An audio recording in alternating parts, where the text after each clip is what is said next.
The year is 1984. Will Wright's first game, Raid on Bungling Bay, just launched for the Commodore 64. The helicopter combat game sold okay in America and really well in Japan. Soon, Wright realized the map editor was more fun than the actual video game. To create this game, one of the things I had to do is I had to make a little kind of tool program to scroll around and draw the island. Toward the end of the project, I was actually having more fun building these islands and designing them than I was bombing them. Using his Bay money, he turned this map editor thing into a new project, Micropolis, a city planning simulator. Players are tasked with building a city from the ground up by laying out roads, power lines, and pipes, zoning where certain buildings can go, manage the budget, deal with pollution, deal with disasters. It goes ham. Finishing the game in 1985, he had trouble getting it published. It's an open-ended game, doing away with the typical win-lose conditions. This is, at the time, a newfangled concept. Plus, video games are usually about blowing up giant mechanical space fish, reclaiming your banana hoard, or fun puzzles. Not planning cities. Money people didn't like it, but Wright still believed in his new game. 4 years later, Jeff Braun of Maxis brought in Wright and decided to publish Micropolis, releasing the struggling project as SimCity in 1989. Take that, suckers! It's a smash hit! It won several awards the next year, sold 1 million copies by 1992, and ranked in the top 10 best-selling PC game for the United States during much of the 90s. Computer Gaming World named SimCity Game of the Year, saying it, quote, blends the best in strategy with the best in creativity. The surprise success of their baby hurled both Will Wright and Maxis into video game stardom, so the logical next step is for them to look at each other and say, let's have another.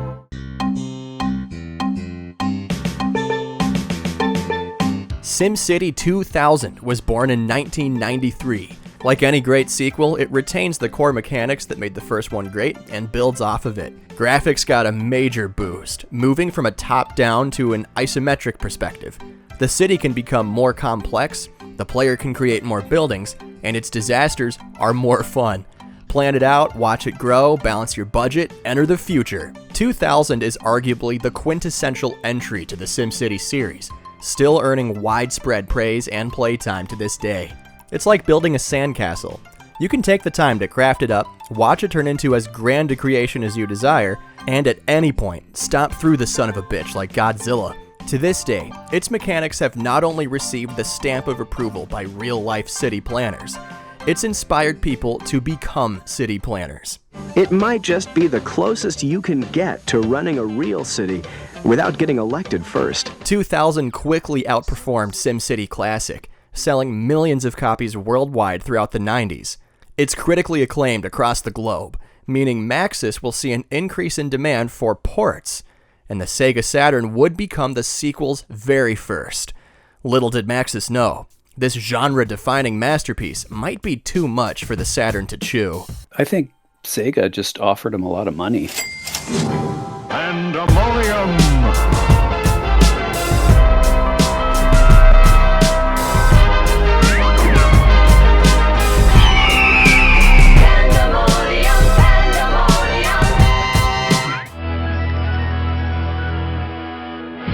During the development of SimCity 2000, Will Wright seemed to always have this vision about the future of video games, wherein something you create in one game can be used in another.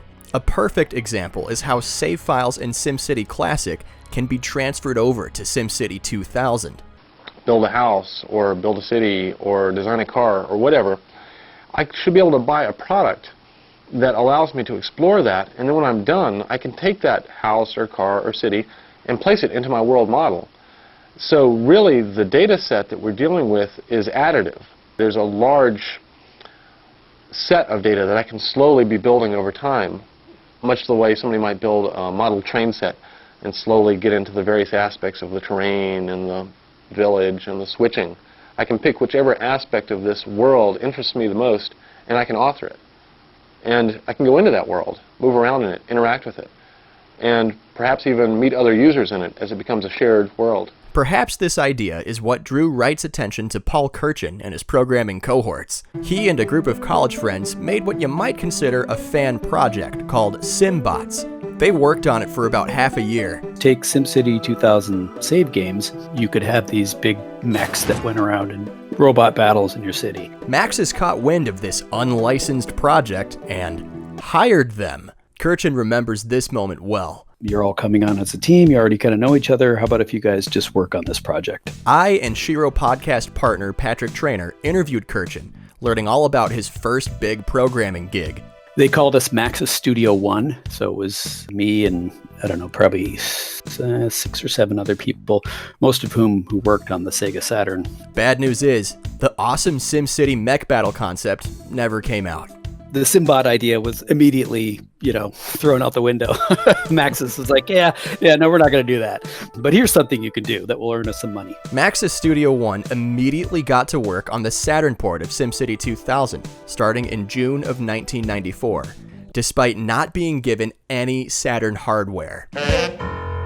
They were given developer manuals, telling them what the hardware limitations will be. Many early devs tell me and my Shiro teammates, these manuals were poorly translated from Japanese. Their manual was barely translated at all. Much of it was still in Japanese. One of the developers, Court, he had taken a fair amount of Japanese in college, so he could read some of it, but there was like a really critical part of the system that we had to understand.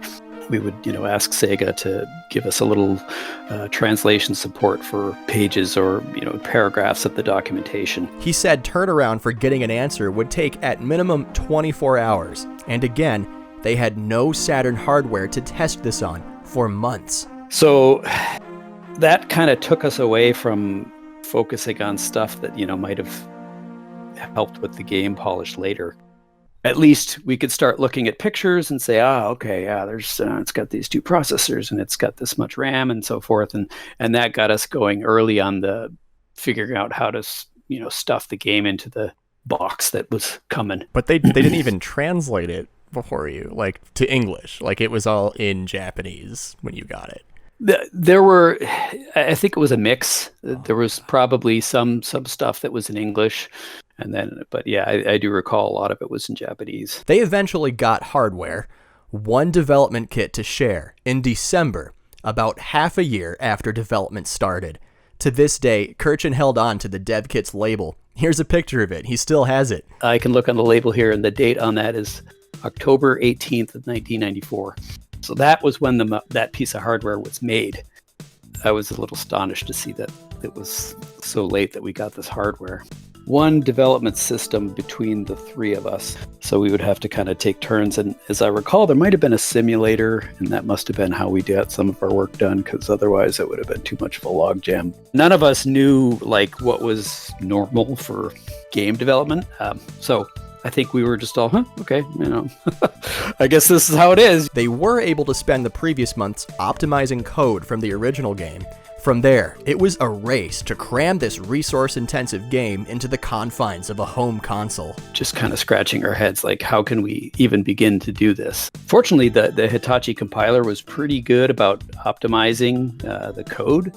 It all boiled down to squeezing all the different data layers that SimCity 2000 has, figuring out how, where can we lose a little fidelity without the player noticing.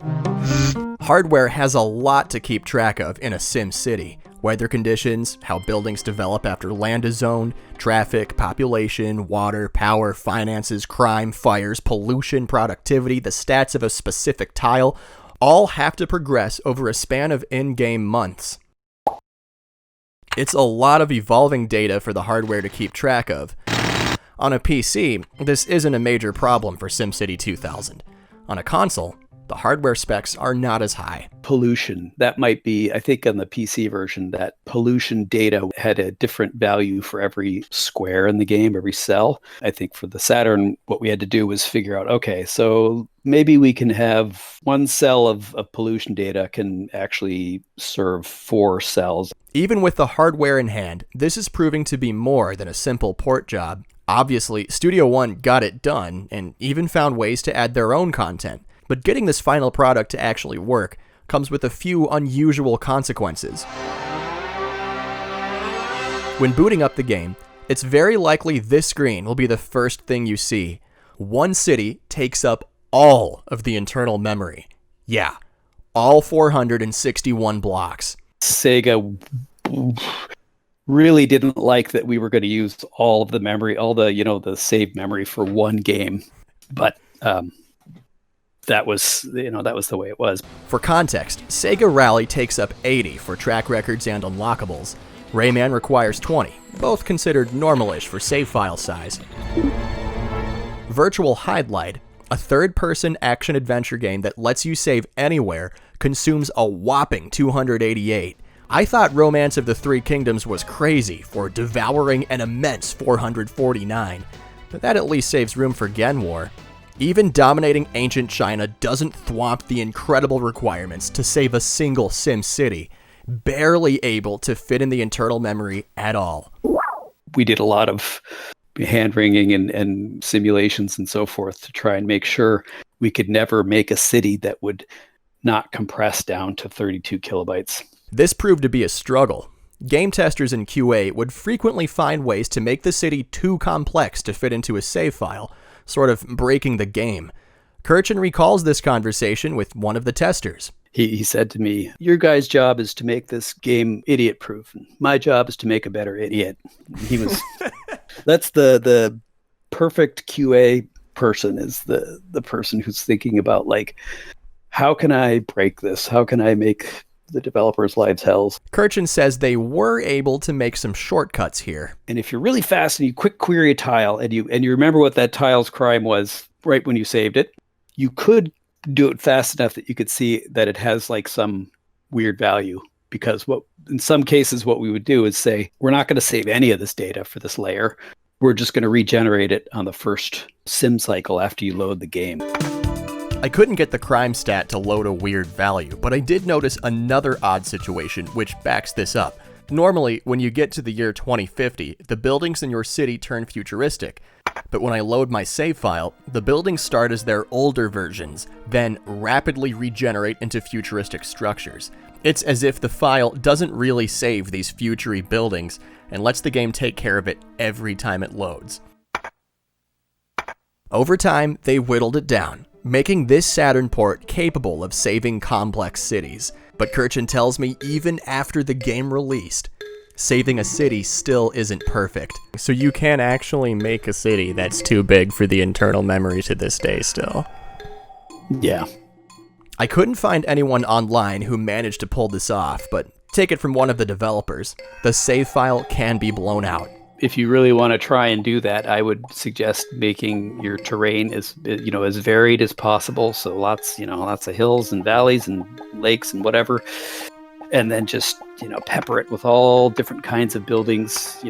Play it not like you want to win, but like you want to make it look like some, pure random Rorschach test or something. And then that will probably blow it out. When saving, this updating screen appears. The loading bar crawls and crawls and crawls, then jumps to the end when it's done. The bigger your city, the longer it takes for the bar to jump. It seems the closest I got to overloading the save file was done while messing around in the packed-in Tokyo City, making the bar crawl all the way to the end, stop for a bit, then sadly save successfully. I never got the save file to overload. Now, if you manage to make a city too complex to save, please let me know. Send me some pictures or video if you got it, and I'll make an entire video about your endeavor.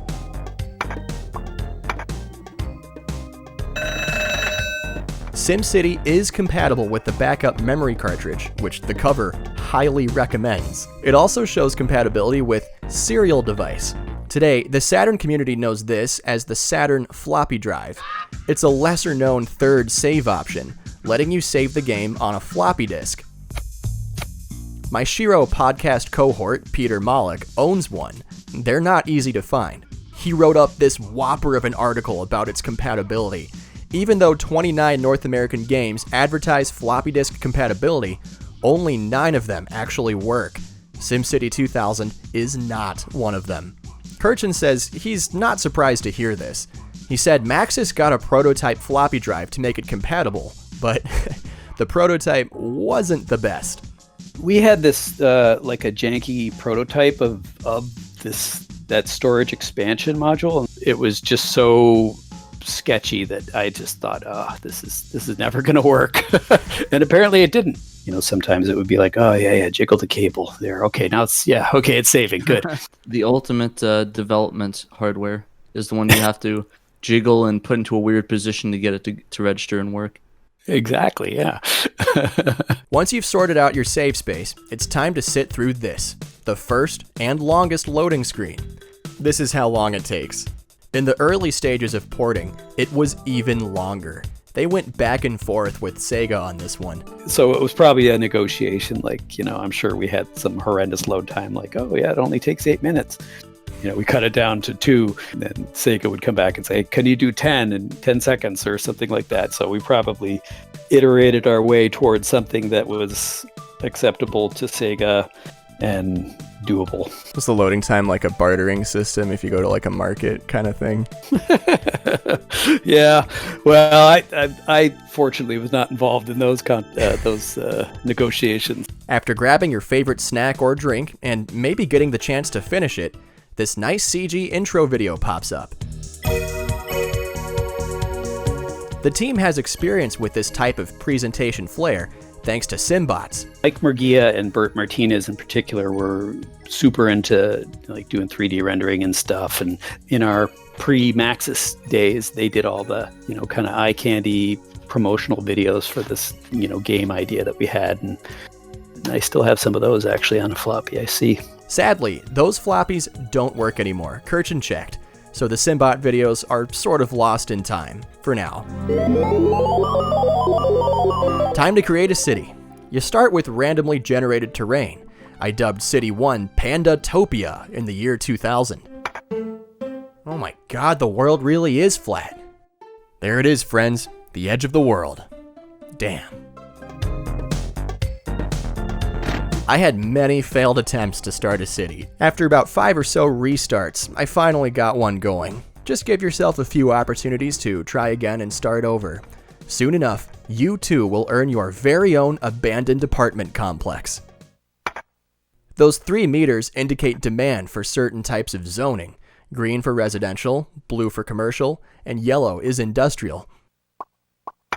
All 3 can be zoned light or dense. If the meter is above the bar, your people want more. If it's below, there's a surplus of this zone, and much of it will likely be left underdeveloped. To power these zones, you will need a power plant and power lines. Surround your zoning blocks with roads, and they will be built over time. Your city progresses in months. At the end of every year, you'll earn an amount of money. It depends on how much your tax earnings are, stacked up against the amount of money you're spending on services, things like schools, fire, medical, and police. You will need these things to keep your city in order and get people to populate it. Each can be funded or defunded, respectively. If it's crawling too quickly and you need some time to lay out your city, you can pause the time progression by pressing Y. On PC, you can set the speed of months to a blistering pace. On Saturn, cheetah speed feels more like engorged snail. To make matters worse, the bigger your city, the slower the game. As your city got bigger and you got more and more buildings, that basically just added incrementally to the load on the CPU. Because early on, you could do a quick pass through the map and figure out, okay, I got 2 police stations, that has this effect on crime or whatever. But then later you've got 30 police stations and they're all, having their own overlapping effects. Studio One was well aware of the speed issue, saying they did what they could. Some of the more unique buildings, they had their weird things that they did. So it just became too much to do in the CPU power that we had. And man, did we want to use that second processor, but it was just not. The game didn't lend itself to that because it was designed to be this, a single processor game that just runs through all the cells on every map and does all the computations. And I guess nowadays, with a good parallelizing compiler or something, you might be able to figure out a way to split that work up across 2 processors automatically. But to do that manually, we just didn't have the the guns to to make that happen. This slow speed makes certain scenario missions very difficult to stomach, especially the bigger cities. In my opinion, most are not worth playing because of how slow they are. A real shame. Pretty much everything else about this port works alright. Now, sometimes the cursor can feel like it's struggling to catch up with itself, might be moving around too fast. If you stop moving it for less than a second, it catches up. Controls work well. A acts as the shift key, and C selects stuff. Z opens your menu, letting you scroll through all the stuff you can build. It's a surprisingly simple and effective control scheme. Properly optimizing this for a Saturn pad was important to Studio One. Bert, the producer, I don't know how many hours he logged playing crappy versions of the interface and giving us all kinds of feedback like, okay, here, I think, we could do this better and we could change this to this. A downside to the controls, even though it's a PC port, there's no mouse compatibility. We had a mouse and we had a version that worked with the mouse. Really? And and we didn't expect that many people would have a mouse. So to make it work with the mouse, and I'm kind of blanking here, but I think it was it came down to like, we can do one or the other, but we can't do both. Saturn's mouse came out in Japan in 1994, very shortly after its launch, but it didn't release in North America until late 96. Whether or not a Western-developed game could use the mouse seemed to be hit or miss in 1995. Myst can use it, Virtua Cop uses it, SimCity doesn't. Even some late 96 games like Command & Conquer did not use it. Build cities that look so real, you may want to move there yourself. I eventually scrapped Pandatopia for New City, since I messed up while naming it. Through many weird mistakes, I expanded and expanded from 1950 to 2050, stretching across the river, earning a decent profit for once, and even learned what the future of baseball looks like. Hey, newspapers are still a thriving business in the future. And they said print journalism didn't have a chance. Ha! Boy, were they wrong. You can check in with your advisors if you need help. Tax Guy has the best picture. These are all pictures of people on the development team, according to Kerchen. Check it out, they still use corded telephones in 2050. Exclusive to this port is a Sonic the Hedgehog statue. Oh! So beautiful. Kerchen's crew could not do much to the core game. Their job was primarily to port it, but they did add in their own flair. When you query a building, you get this neat pre-rendered building spin, not something I saw in the PC port. They also redid some of the sound effects, like with power lines. In the original, when laying down a line, this sound plays. It bugged him that the electricity sound was, you could tell it was somebody who just said zzz into the mic.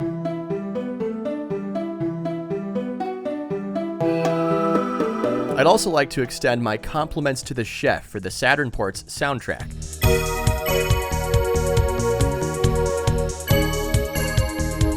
It's all the same melodies as on PC, but different software instruments. I personally think the Saturn has the best version of SimCity 2000's music, letting off funky, fatty sound quality. Once again, the Saturn sound hardware gets a nice flex. Getting it to market was a true race against time, battling to repaint the finish line further down the track week after week. Unlike most Saturn games, Sega wanted this released in almost every region they served, including Portugal and even Brazil. Please come to Brazil! He says May was their first deadline.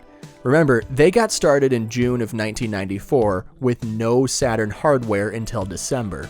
While they did optimize code in the first half, this only gave them 6 months with real hardware. It was not enough time to pump this out by May.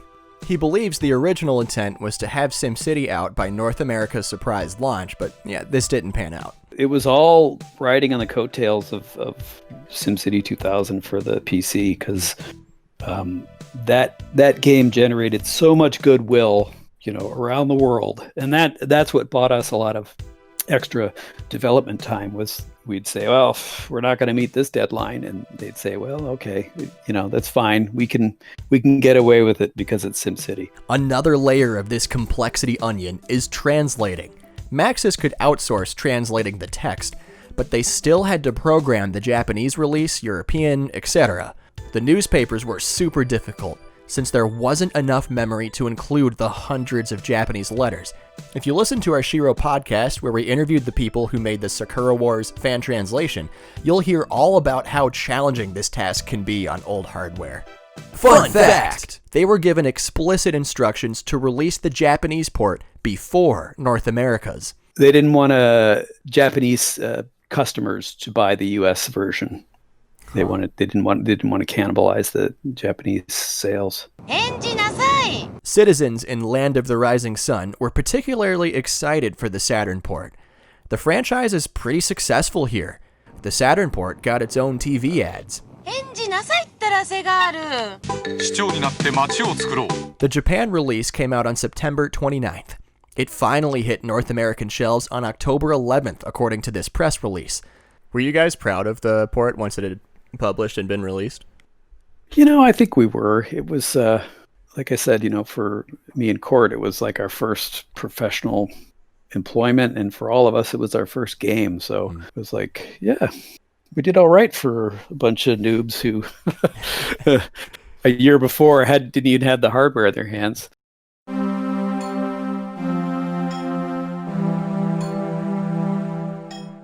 '96, they had a Sega Saturn developers conference, and they invited us to speak on a panel about how to get the most out of your Sega Saturn. A lot of people who they were definitely more experienced than us, and they really had figured out how to wring a lot of performance out of that system. So I felt kind of stupid there, yeah, we did a lot of compression. In retrospect, the things that I put up with then, are the kinds of things now that I would be like, no, I can't work under these conditions. This is crazy. Novice programmers at that point, so that certainly didn't help. But given more time and experience, we would have had a different outcome probably.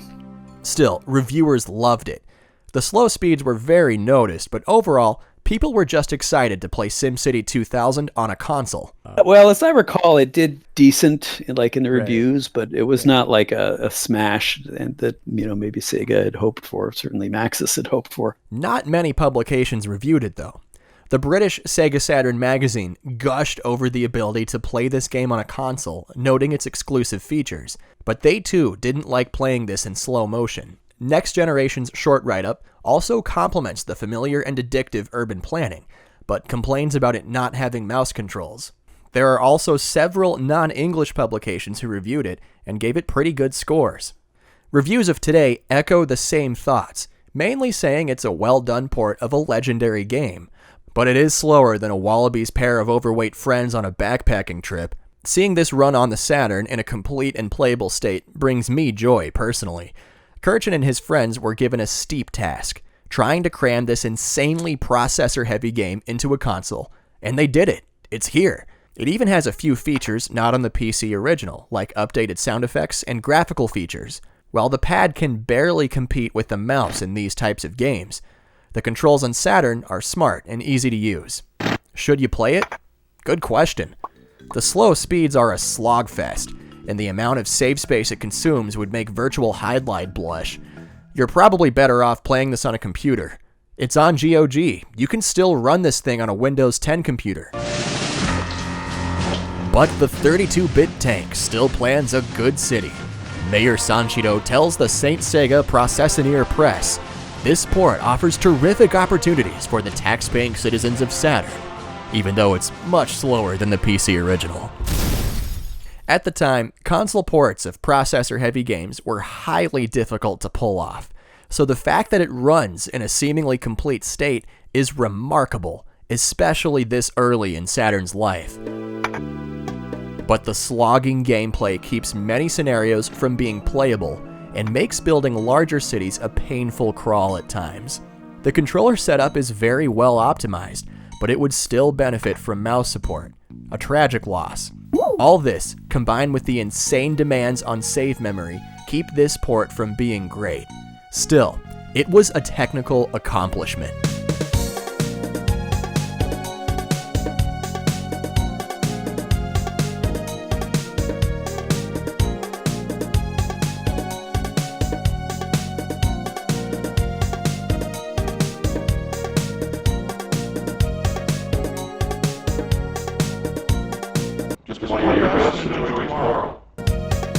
Strangely, the work conditions got a little worse for Kerchen when they developed the PlayStation port. When we were working on the SimCity 2000 port to the PlayStation, I got married, and then like the day after or 2 days after that, the project was like, "Hey, we need you to really move into a hotel," which is right next door to the office, because we got to get this done. During the rest of his time at Maxis, Kerchen went on to help develop SimCity 3000. Not just porting it, he got to help make the core game. In the early 2000s, he and his family moved from the silicon-coated California to Motor Country, Michigan. They have family there. Kerchen spent the rest of his time in the industry working on Galactic Civilizations 2. Once that wrapped up, he left video games. He now works on vehicle computer systems as a site development lead for Electrobit. They're based in Germany. Even through the obvious hardships, Kerchen says he really enjoyed his time in the video game industry, mainly because of the people he worked with. He, of course, worked alongside industry celebrity Will Wright.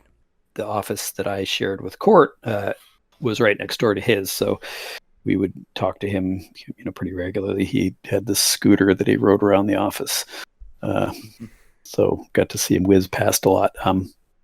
The crew that we got together was just fantastic, like the Studio One people, and I don't know how we managed to get such a awesome group of people together. So that was cool. But then just like the people that were at Maxis when we came there, like that was like a whole other group of like really awesome people that were fun to work with, and when you're working a 15-hour day or whatever, it was like it's fine because you're surrounded by all these other really interesting, smart, fun people. So I don't know, that was, for me, that was like the best part, was just all the getting to meet all these people. That was a good bzz. Now where's me flashlight? Flashlight.